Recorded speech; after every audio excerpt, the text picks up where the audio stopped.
ঠিয় হোৱা ভালকে ঠিয় হোৱা ৰবা ৰবা নমস্কাৰ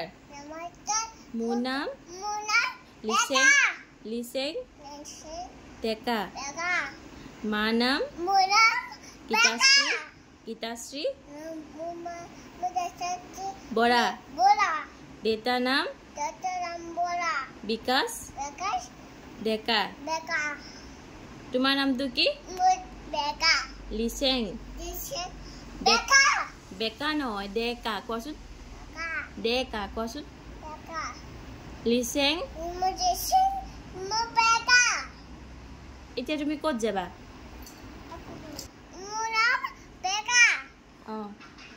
লিচেং ডেকা ডেকা এতিয়া তুমি ক'ত যাবা স্কুলত যাবা ভালকে থাকিবা দেই বেকা নহয়